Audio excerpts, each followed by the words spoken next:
Just a morning later, and I couldn't remember if the house was hexagonal or octagonal.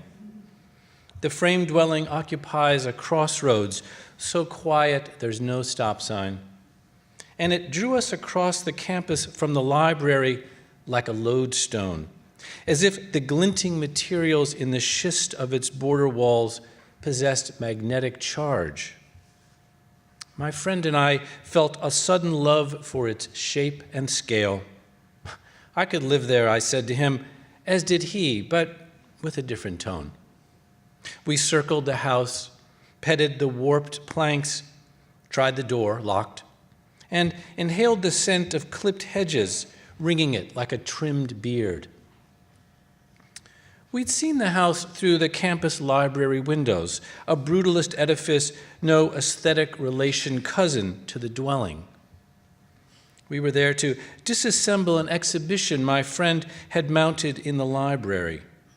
He's an expert in monumental sculpture, forms mostly abstract, positioned on office building plazas, anchored in fields and sculpture parks. Some loom heroically, others register as mere shadows. Because he's a book designer by profession, whose favored shapes are serifs and Arials, he had arrayed in glass display cases in the undergraduate library vintage pamphlets and brochures, photos and sketches, letters related to the making of monumental sculpture. The publications dated from the 1960s, when most of the works were fabricated and assumed roles as public art.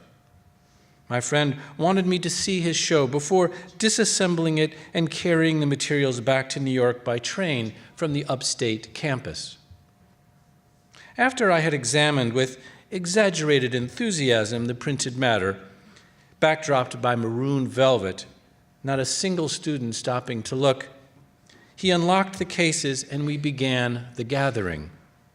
He had asked me to spend the Saturday with him, someone whose presence had become as big to me as sculpture, but to whom I could not confess such without monumental effect. No book in the library told the lesson I now knew about falling in love, requited or unrequited. You learn to love what the other person loves.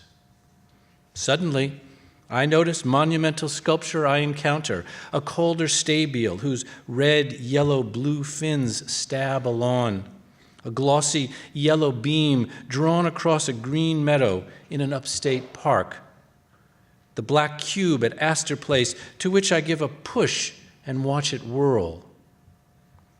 As he and I gathered the brittle ephemera, documenting works that endure, I realized scale has no relation to effect.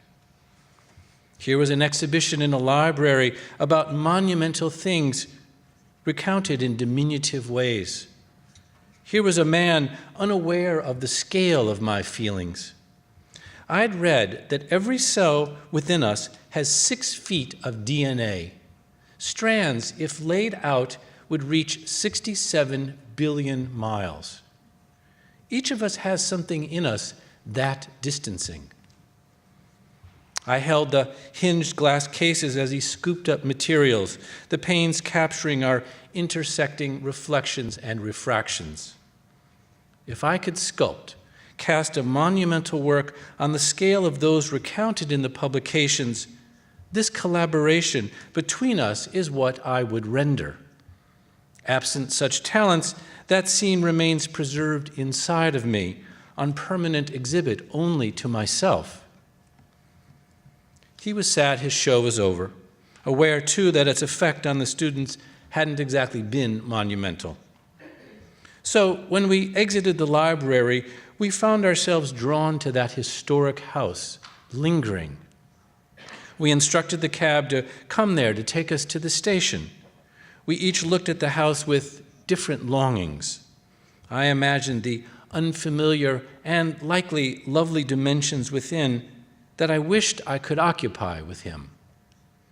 Eventually, my friend became too monumental to me, so much so it overwhelmed our friendship.